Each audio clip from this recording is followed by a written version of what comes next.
Hallo und herzlich willkommen auf meinem Kanal Ingas Color Art. Ich freue mich, dass du dabei bist, wenn ich heute ein weiteres meiner Kunstwerke präsentieren darf. Und deshalb streiche ich zunächst meine Leinwand einmal mit schwarzer Farbe an.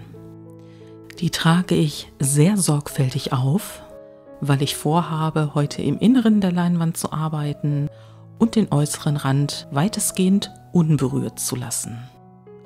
Ich werde heute sehr viel mit Farbe arbeiten, die ich mir teilweise selbst anrühre. Ich werde dort auch Glitter hineinstreuen. Dann werde ich Spachtelmasse verwenden, die ich bereits für ein anderes Bild angerührt hatte.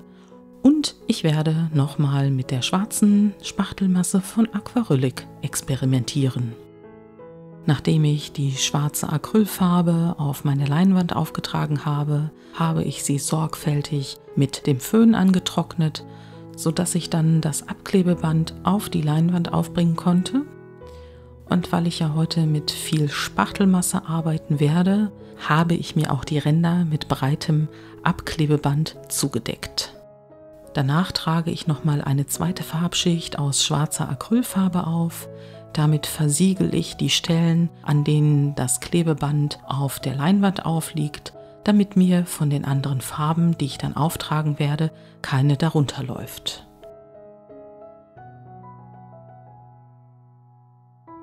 In einem Geschäft in der Fußgängerzone hatte ich verschiedene Pulver gefunden aus Gold, Silber und Kupfer. Und heute nehme ich mir das Kupferpulver, mische das mit dem glänzenden Medium von Amsterdam Acrylics an und trage damit eine metallische Farbschicht auf die zweite Farbschicht in Schwarz auf.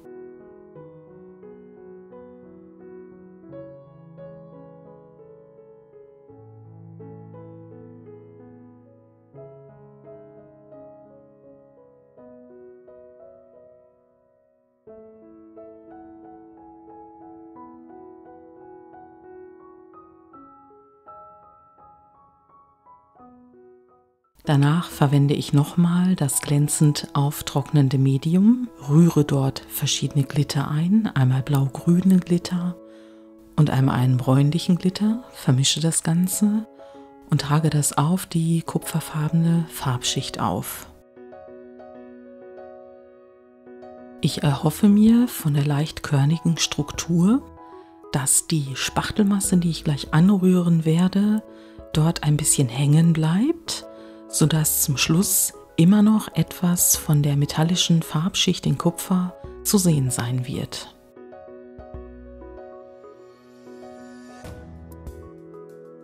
Ich werde gleich die schwarze Strukturpaste von Aquarellic benutzen und diese trocknet sehr glatt auf und auch sehr matt, sodass ich diesmal mit einem Farbzusatz in Schwarz arbeiten möchte.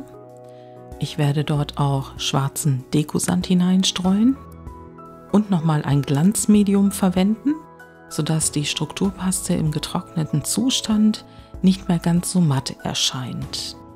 Das ist ein Experiment. Ich weiß nicht, ob es funktioniert. Man hatte mir ja auch gesagt, wenn ich mit einem Föhn dort die Masse antrockne, dann würde sie in jedem Fall Riss zeigen.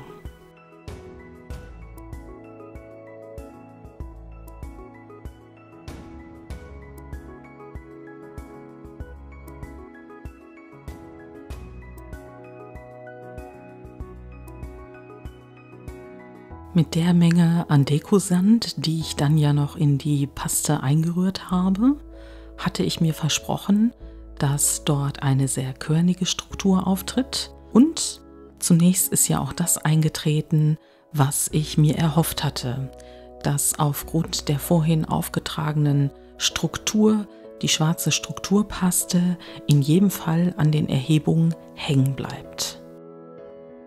Eine leichte Enttäuschung machte sich breit. Ich habe wirklich sehr, sehr lange geföhnt.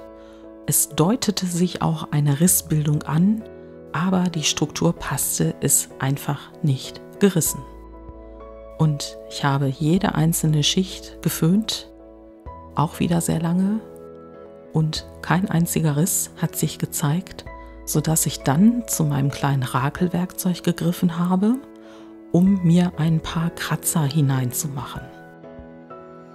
Und dann hat die Paste etwas gezeigt, was mir schon bei der ersten Verwendung aufgefallen ist. Die Masse nivelliert.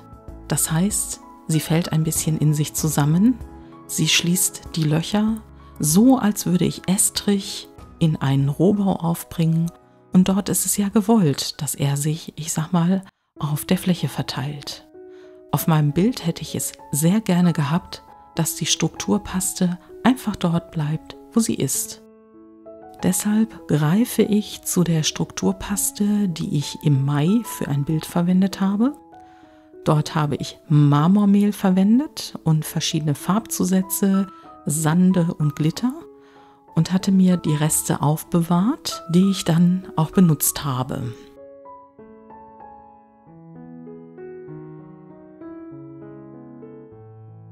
Die beiden Strukturpasten trage ich dann abwechselnd auf, denn normalerweise ist es so, wenn zwei verschiedene Dinge miteinander kombiniert werden, ist die Rissfreudigkeit einfach höher, als wenn ich homogene Strukturpasten verwende. Ich will nicht spoilern, aber ich bin an und für sich mit der Strukturpaste immer noch nicht fertig, weil sie noch nicht das Ergebnis gezeigt hat, was ich gerne hätte.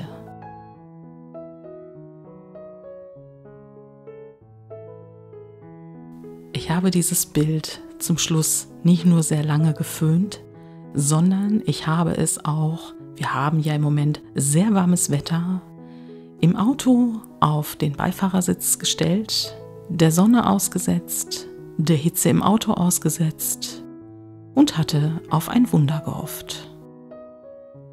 Auch damit habe ich mich verrechnet. Es ist kein einziger Riss entstanden. Beim Abziehen des Klebebandes schlägt mein Herz immer ein Stückchen schneller, denn die Gefahr besteht ja darin, dass ein bisschen von der schweren, noch feuchten Spachtelmasse auf meinen schön grundierten Rand fällt. Aber ich habe Glück, denn es lässt sich bis auf eine kleine Stelle rückstandslos abziehen. Und diese Stelle werdet ihr gleich, wenn ich das Bild an der Wand aufgehängt zeige, auch wahrnehmen können. Dadurch, dass aber noch der Rand in Schwarz gestaltet wird, werde ich mich dann der Stelle widmen und diese sozusagen ausbessern. Kennt ihr das, wenn ihr Plätzchen gebacken habt und diese Plätzchen relativ scharf umrissen auf dem Backpapier dann in den Ofen kommen und der Hitze ausgesetzt sind und sie dann etwas verlaufen und weicher werden? Genau daran erinnert mich die schwarze Spachtelmasse momentan. Jetzt habe ich euch das fertige und soweit getrocknete Bild einmal an der Wand aufgehängt. Nicht, dass ein falscher Eindruck entsteht. Ich finde das Bild als solches ziemlich gut. Was ich daran verändern würde, habe ich erwähnt.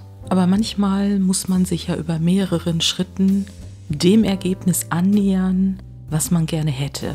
Und ich habe auch nicht erwartet, dass von Anfang an alles so glatt läuft, wie ich es gerne hätte.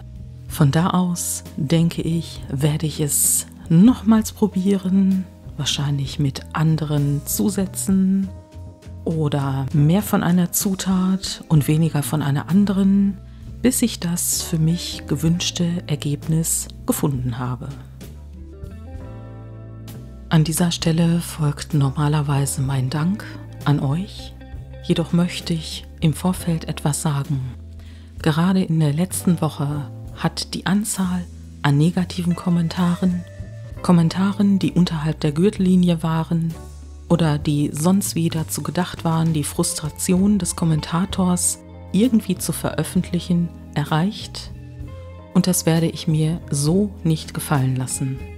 Es ist in Ordnung, konstruktive Kritik zu schreiben, es ist völlig in Ordnung, meine Bilder oder Kunstwerke nicht zu mögen, das ist alles erlaubt, aber ich werde es mir nicht bieten lassen, solche Kommentare, die ich lesen musste, unter meinem Kanal stehen zu lassen.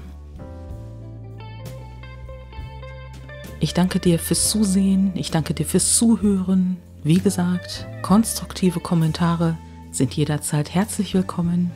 Ich wünsche dir eine schöne Woche und ansonsten noch einen schönen Tag. Bis zum nächsten Mal.